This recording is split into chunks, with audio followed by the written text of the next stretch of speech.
everyone, I'm here today for a discussion on writing and confidence, why we write, the importance of books and reading. This is an episode of my podcast, Books with Jen. As well as uploading these to YouTube, I also upload them as a podcast, which you can download to listen to when you're out and about. So if you prefer to do that, I'll leave links in the description box.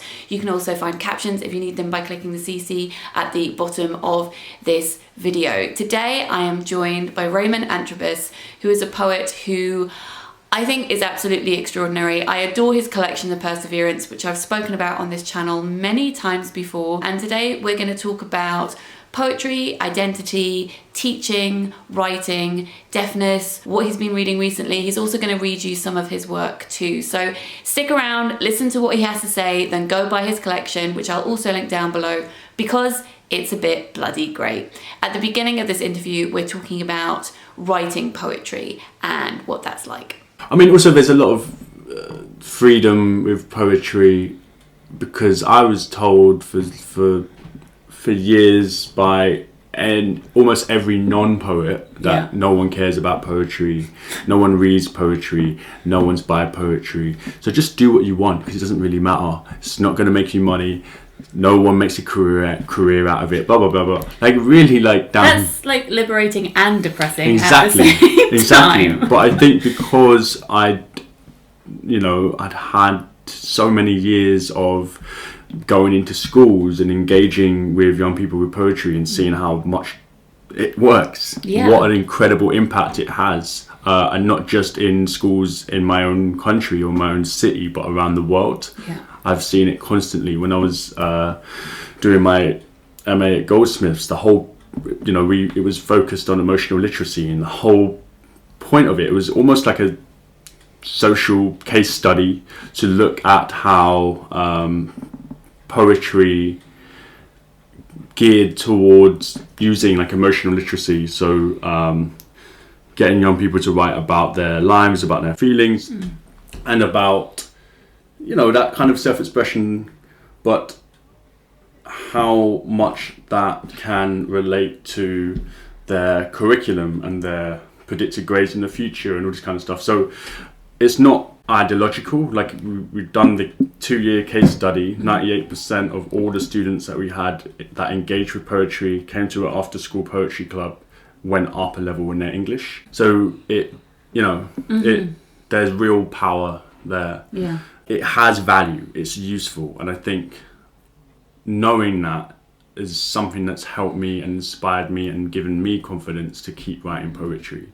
It's unfortunate that outside the poetry world, any new poetry, the only reference point for a lot of people is, being forced to study Shakespeare at school. Read lots of dead white dudes. Essentially. And I'm not speaking against Shakespeare. I love Shakespeare. I think Shakespeare has his place. It's just there are more things going on. Right. Yeah. And there's such a disconnect. So it's particularly like, even within the Black British genre, I don't really feel it's so marginal. Yeah. It's still so marginal. So even people out there who are poetry journalists who pride themselves with how serious they are, and they've gone so far without ever having to read any Black British poets or writers, because they, in some cases, they've said it to my face. They don't think that they're good enough. They don't think that there's quality there, which is that knocks your confidence. That knocks my confidence as well, because it's like, well, this is my lineage. These are these poets do matter to me, and I think we should be taking them seriously. Yeah. Would you mind reading a poem from the collection for us? Sure. So what I'll do, I'll read the title poem, The Perseverance. Okay. It's just a Stina. The 6 words that repeat are perseverance, minute before, father, disappear, laughter, and the Perseverance is a pub on, well, just at the end of Broadway Market, just over the Cat and Mutton Bridge. It's a pub that my dad used to drink in. And anything you have to say about this poem? Probably just that it begins with an epigraph from a Jamaican singer called Peter Tosh, where he says, "Love is the man overstanding." I wait outside the perseverance. Just popping in here a minute, I'd heard him say it many times before. Like all kids with a drinking father, watch him disappear into smoke and laughter. There is no such thing as too much laughter, my father says, drinking in the perseverance until everything disappears. I'm outside counting minutes, waiting for the man, my father, to finish his shot and take me home before it gets dark. We've been here before. No such thing as too much laughter, unless you're my mother without my father, working weekends while the perseverance spits him out for a minute. He gives me 50p to make me disappear. 50p in my hand, I disappear like a coin in a parking meter before the time runs out. How many minutes will I lose listening to the laughter spilling from the perseverance while strangers ask, "Where is your father?" I stare at the doors and say, "My father is working." Strangers who don't disappear but hug me for my perseverance. Dad said, "This will be the last time before." While the TV spilled canned laughter, us on the sofa in his council flat, knowing any minute the yams will boil, any minute I will eat again with my father, who cooks and serves laughter, good as any Jamaican who disappeared from the island I tasted before, overstanding our heat and perseverance. I still hear popping in for a minute, see him disappear. We lose our fathers before we know it. I'm still outside the perseverance, listening for the laughter. Thank you. And I think while growing up, my dad really struggled with alcohol. He was an alcoholic, and I've been reading this poem around, and it's interesting how people have come up to me who have also had alcoholic parents and also relate to that kind of feeling of just being left places as a kid, and you just waiting around, just don't really know what's going on, and you're picked up by one version of your parent, and then he disappears for a while and comes back as another version, So there's that, and it's something that something like that isn't something I was thinking too deeply about as I was writing it, but you create something, you put it out in the world, and people respond. Yeah.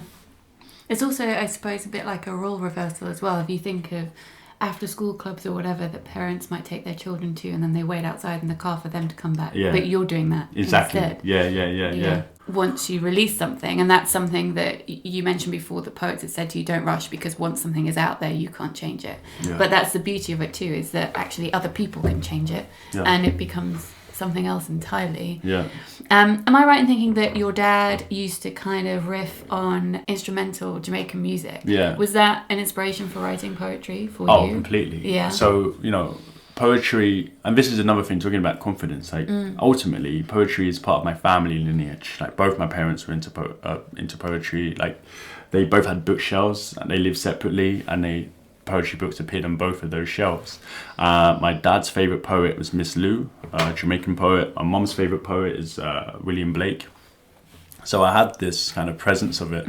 My grandparents on both sides were also preachers. They were also writers. They were also poets, but they never published anything.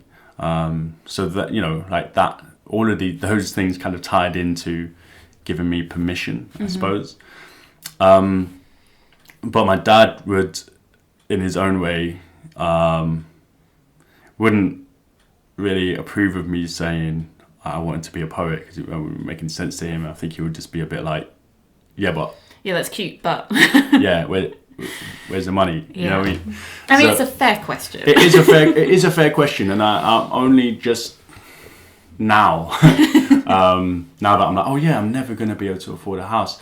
Only now am I like, yeah, he was right. Yeah, but there are ways of saying that, aren't there? It could be like, that's really good, you do that. What are you going to do to help you support that thing? As opposed to never do that thing. Yeah, exactly. And I think ultimately the language that I used around it with my dad was, I'm a teacher. I'm teaching, and he'd be like, okay, that's. I understand that. I understand that, So, but with the the kind of sound system stuff that my dad used to riff on, he would make these tapes, and there'd be like dub.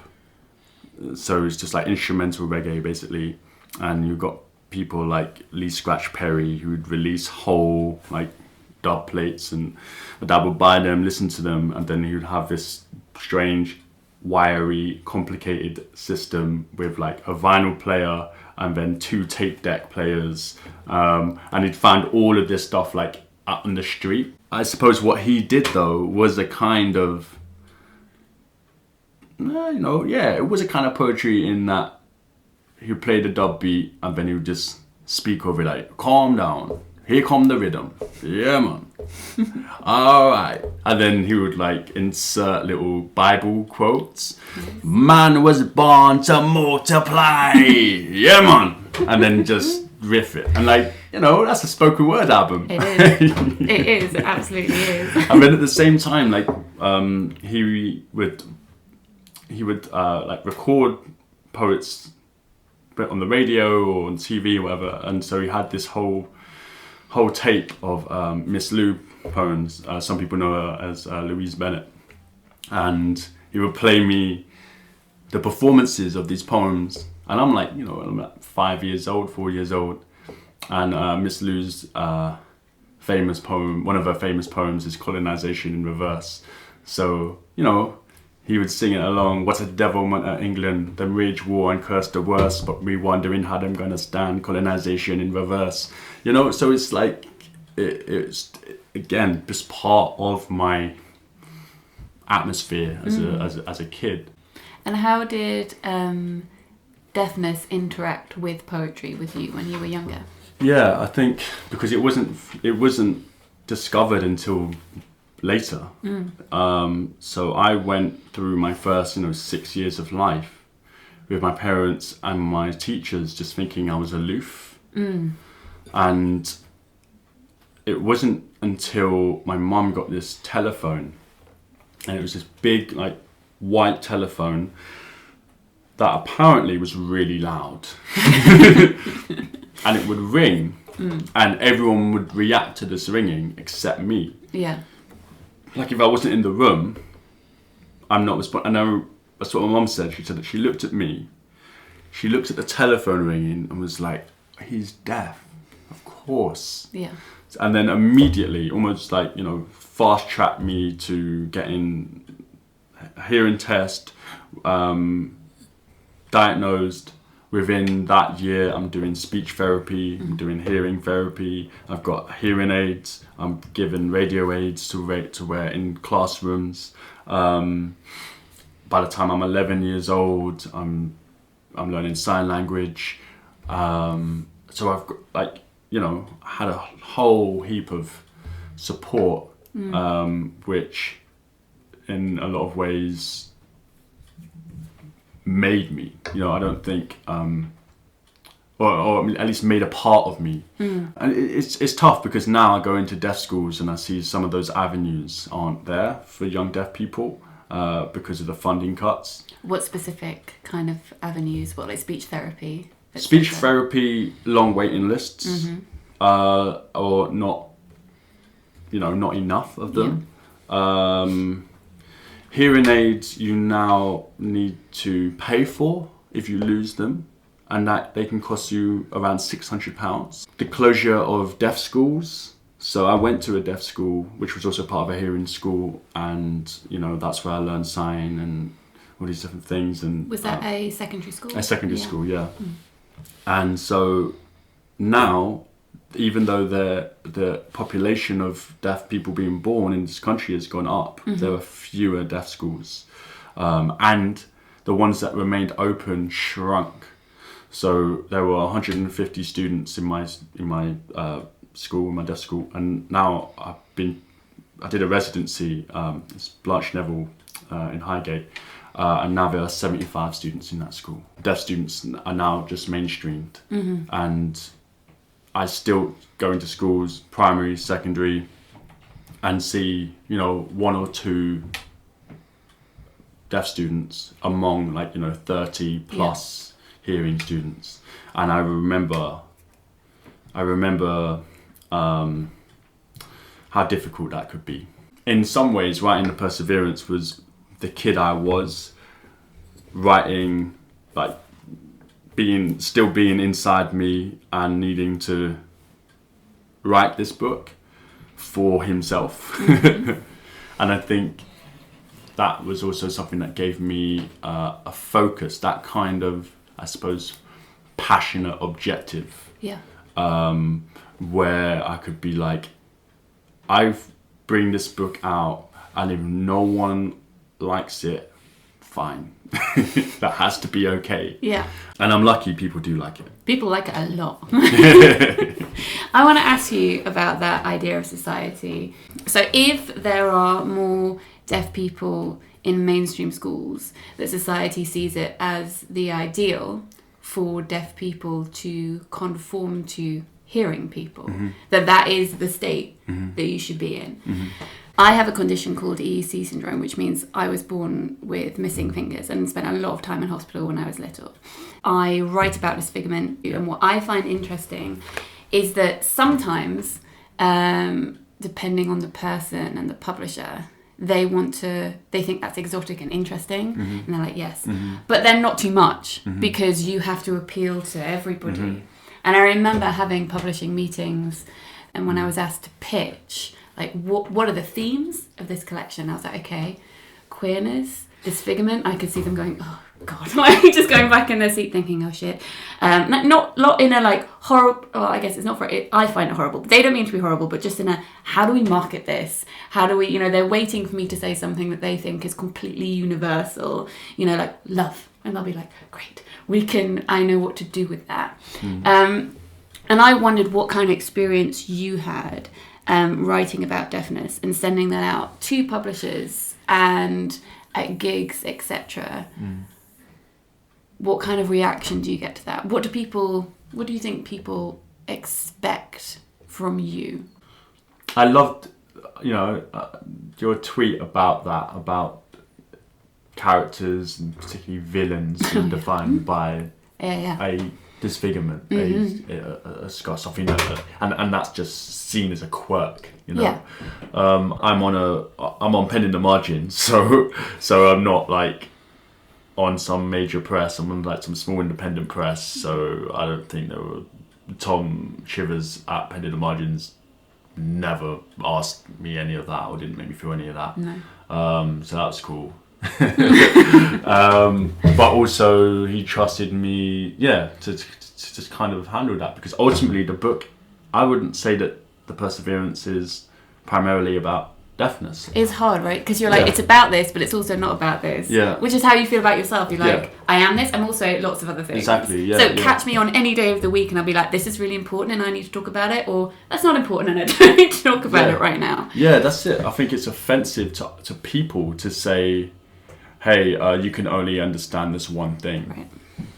It's like, wow, people really deserve a bit more credit, you know what I mean, for their understanding of human beings and their multitudes and complexities and all that kind of thing. Because ultimately, I think that the Perseverance, actually, I'm writing about communication, family, education, I think that, and language. And I think that plays in to it, if not more than just as much as deafness as an idea. And like, I mean, I go through different days where I'm like, I'm gonna make sure that no hearing aids appear in this poem that I'm about to write. But again, if it does appear, it's never in a poem about hearing aids. Yeah. You know what I mean? Yeah. It's just a kind of it's just, I don't know, it's just your normal. Exactly, it's just normal to me to be like, oh yeah, hearing aids every day, hearing aid batteries every day, like that's generally my life. What books have you been reading recently and loving? This just came out. This is called The Neighbourhood by Hannah Lowe. It's a pamphlet. It's 18 pages long. She's great. Yeah, I'm a big fan of Hannah Lowe's poetry. I consider Hannah Lowe a poetry ancestor of mine, partly because she writes about London and working class life and having a Jamaican Chinese father, and she's also a mother as well. I really like the way that her identity as a mother always shows up in her work. And in this book, Neighborhood, I think that she's taken some risks with some new forms I've never seen her do. So yeah, really enjoying that. That's Neighborhood by Hannah Lowe. I've been returning to an epic poem exploring the historical foundations of Jamaican society by Andrew Sulky. This was released in the 70s. It took him 7 years to write, but interestingly enough, he wrote it while he was living in London. So Andrew Sulky, who also taught in the States, lived in the UK for a while, also wrote stories like Nancy stories and stuff like that. But I love this epic poem that he writes because of all of the voices that it takes on. Like he gives a voice to the rocks of the Caribbean islands and the sea of the Caribbean islands, but then he will also talk in the voice of island people or colonized and colonizers. So there's a whole range of tones and languages that interweave throughout it, and it's a huge influence on me. So that's Andrew Sulky. And then of course, like, my favorite poetry journal is just called Poetry Magazine. I subscribe to it. It comes every month. It's pretty cheap to subscribe to, and the poets that they publish are just often brilliant. It's primarily an American magazine, but they publish quite a lot of British poets now. How are you feeling about poetry in general right now? What is currently in your mind? What's your objective? I want to be in a place where the only thing that really matters is being able to have this idea, have this feeling, have this experience, write about it, try and make a shape for it to go out into the world, and hope that something, someone, somewhere responds. Like that. If that is my objective, my main objective with poetry, then I'm happier. Yeah. And that's what I'm trying to focus on, like being happy, being grateful, being present, and just trying not to take it all too seriously. Would you mind reading us a final poem? Sure. Thank you. I've never read this poem. I'm gonna read it because okay, cool. So this poem is called "I Move Through London Like a Hotep." What you need will come to you at the right time, says the tarot card I overturned at my friend Natalie's house one evening. I was wondering if she said something worth hearing. What? I'm looking at her face and trying to read it, not a clue what she said, but I'll just say yeah and hope. Me, Tabitha, and her aunt are waffling in Waffle House by the Mississippi River. Tabitha's aunt is all mumble. She either said, "Do you want a pancake?" or "You look melancholic." The less I hear, the bigger the swamp, so I smile and nod as my head becomes a faint foghorn, a lost river. Why wasn't I asking her to microphone? When you tell someone you read lips, you become a mysterious captain. You watch their brains navigate channels with BSL interpreters in the corners of nighttime TV. Sometimes it's hard to get back the smooth sailing, and you go down with the whole conversation. I'm a haze of broken jars, a purple bucket, and only I know there's a hole on it. On Twitter, @JustNoxy tweets, I can't watch TV, movies without subtitles. It's just too hard to follow. I'm sitting there pretending, and it's just not worth it. I tweet back, you not being able to follow is not your failure. And it's weird, giving the advice you need to someone else. As weird as thinking my American friend said, I move through London like a hotep, when she actually said, I'm used to London life with no sales tax. Deanna, my friend who owns crystals and believes in multiple moons, says I should write about my mishearings. She thinks it will make a good book for her bathroom. I'm still afraid I've grown up missing too much information. I think about that episode of The Twilight Zone where an old man walks around the city bars selling bric-a-brac from his suitcase, knowing what people need. Scissors, a leaky pen, a bus ticket, cones. In the scene, music is playing loud, meaning if I were in that bar, I would miss the mysticism while the old man's miracles make the barman say, whoa, this guy is from another planet.